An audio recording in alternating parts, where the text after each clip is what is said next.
Hi fans of high quality entertainment. Once again, apologies for the background noise, it's my air conditioner. Now I made this list probably a couple of weeks ago, and I've decided today to do this video. And by the way, tomorrow I'm expecting a box set of a certain band that starts with the letter B. That's all I'll say. And I'm also waiting for the Genesis CD Calling All Stations to come in so I can finish the Genesis series. But if it doesn't come in the next few days, I'll just listen to it on Spotify for now. Anyway, this is just some of the things I don't like. Pet peeves, I guess you could call this video, about music in general. And so I'll list some of mine, and then I would love your thoughts on what bugs you about, I'm not this isn't about bashing bands or anything, or, I don't like Nickelback, that kind of thing. So I'll show you what I mean. First of all, fans bashing artists they say they love. I see this quite often, especially with Paul McCartney and these days, because he's aging and his voice is aging along with him, which makes sense. But I saw this review on Rate Your Music for his album Memory Almost Full, and that's the album that brought me back into listening to him again, because I really didn't bother buying his albums for quite a few years. But this fan says, "This album is a huge disappointment. I'm a big fan of McCartney's, but this is really bad. Sorry." It's just, I don't know. It's like when I'm in love with an artist or a band, even if I don't like the album that they make, for instance, Sparks, Terminal Jive, when I bought it, it was a huge disappointment back in 1980. But even if we had the internet back in the day, I wouldn't go online and say, "This album sucks," and I'm Sparks' biggest fan. I don't know. It's because, the way I feel about it, it's just my opinion about an album. That doesn't mean it's a bad album. I don't like the album. That doesn't mean the album sucks for other people that might enjoy it. I just think there needs to be a touch more respect, or a lot more respect, especially when it comes to artists like Paul McCartney. And you say, I'm the biggest Paul McCartney fan in the world, but this is terrible. It's just, I don't know. It just bugs me. That's my thoughts. I've never liked, for the most part, when a band has or even a solo artist has a guest star on the album, or collaborations. Back in the day, for instance, with the Beatles' White Album, of course, Eric Clapton played guitar on While My Guitar Gently Weeps, but he couldn't be credited at the time because of record company crap. But I like it that way. None of us Beatles fans, I don't think most of us Beatles fans knew when the album was released, when it first came out, because there was no mention that I remember of Eric Clapton in the credits. And I like it that way. We all know now that Eric Clapton played the guitar on the White Album, but it's, what I mean, it's like featuring Eric Clapton on While My Guitar Gently Weeps. They're not promoting it. They're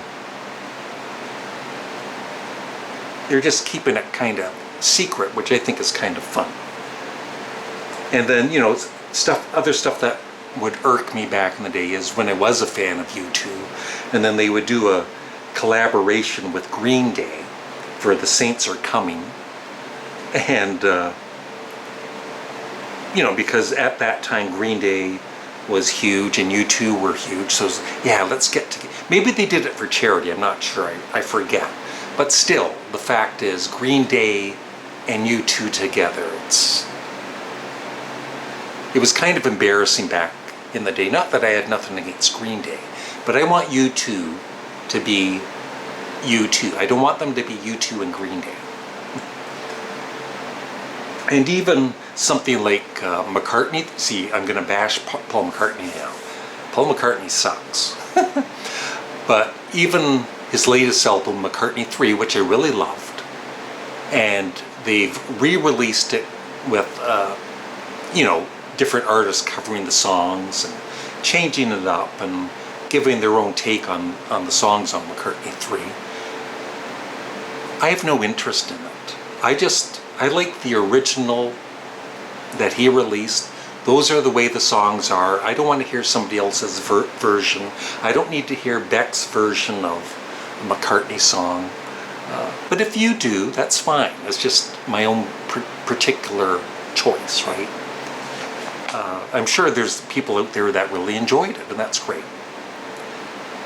I don't like CDs that are released and then a few months later they're re-released with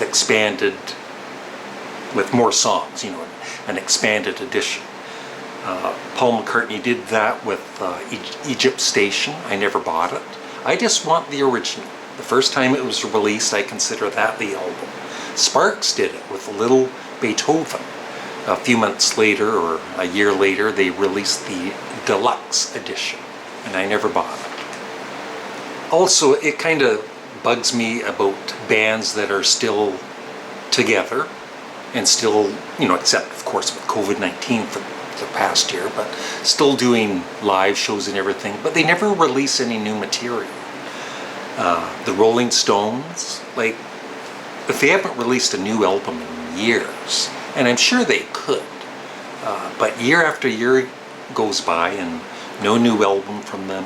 Peter Gabriel, Radiohead, The Cure, I think there is a new Cure album coming, but Pearl Jam, Blue Oyster Cult took, I think, something like 20 years between the album they released last year and the one before that. 20 years. And it just, and Guns N' Roses, they're still touring, but they never create any new material. So that kind of bugs me. And then you have a band like Sparks, who are always releasing new material. And they're recording a new album right now.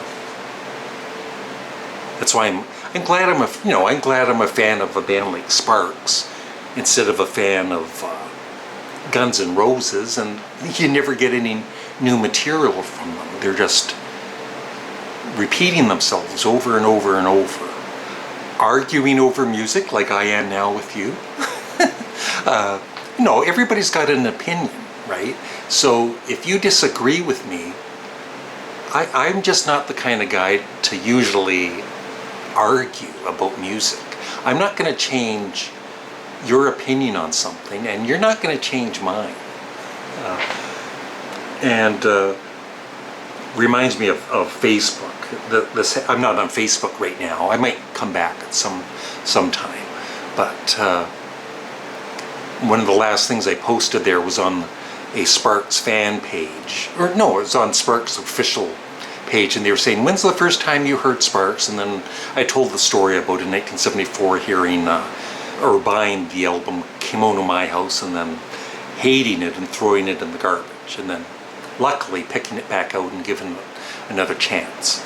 And this Facebook friend of mine, who's been a friend of mine since the early 70s, but I haven't seen him in quite a while, he posted, you should have put it back in the garbage. It's like, all these years later, it's like you're still getting that from your childhood, because you used to tease me about that back in the day. And then to read that, it's like, it never goes away.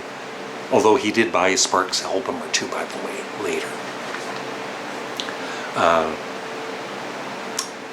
Cheap repackaging of CDs, especially the first time. Remember when the Beatles were first on CD, the packaging for that was pretty lame, not very good, except for the Sgt. Pepper, where it was a bit more classy. But otherwise, they didn't get the respect they should have when they were first on CD.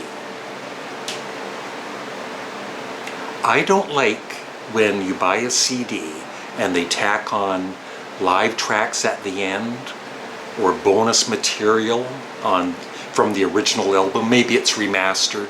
It's fine if they have bonus tracks or whatever, but I would prefer them on a second disc.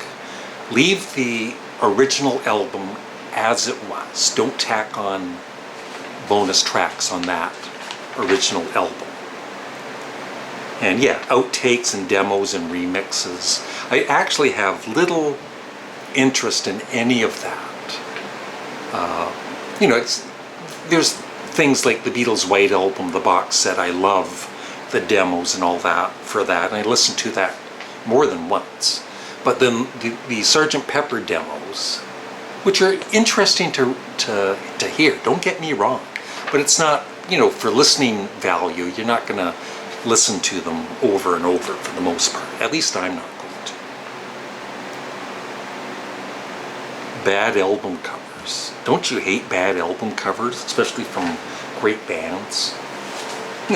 Like, there's so many, but this one is just one that came up. It's not a bad album cover actually, but they could have used Roger Dean, who's such a great artist, and I have Steve Howe's book, and he wanted Roger Dean to do the artwork for this album, and I think it was John Anderson that nixed it, and he wanted this. And I have to be honest, as much as I love John Anderson, this time he was wrong. You were wrong, John Anderson. They should have used Roger Dean. This might look cool on vinyl, you know, larger format, but for a CD, it's like, it kind of gets lost. So, but this is a great album. Just the cover's not that great. But I remember, you know, like, what is it, Crosby, Stills and Nash, they had an album, I might post it here if I remember, and Live It Up, and it's got like a hot dog or something on the cover. It's like, you know, I can't see a member of the band saying, yeah, great cover, let's use that one. I'm almost done rambling. Bootlegs. I'm not, you know, I'm a big Beatles fan, big Sparks fan, big Zappa fan. But for the most part, I wouldn't go out of my way to buy mainly crappy sounding bootlegs. And they're out there. Yeah, I just mainly like the official stuff that's released. And, you know, I've had offers, you know, oh, I've got this Sparks bootleg I can send you. It's like, I'm not really interested. And there's stuff online you can listen to anyway, on YouTube for demos and stuff. But for the most part, I just like the official albums. But that's just me. You might be different. And finally, outside producers. It really bugged me when, like back in the day when I was a U2 fan and their album came out, No Line on the Horizon, and they've got all these different producers, and what's his name, Will I Am, he produced I'll Go Crazy If I Don't Go Crazy Tonight. You know, they're really trying to get hit singles, and that just really bugged me. That you need one producer. Even with Paul McCartney, is New, was it New? And or was it Egypt Station? He had various producers, which is fine. I mean, I still love the album overall, but it's like, you just need one producer. Paul McCartney can produce himself. He's that talented. So that's the other thing that bugs me, is when you see an album by a band or an artist and they've got more than one producer. And that's it. Whew. I feel better now. So thanks for watching. I would love your thoughts on what really irks you about music and whatever. Thanks for watching. Have a great day. Bye.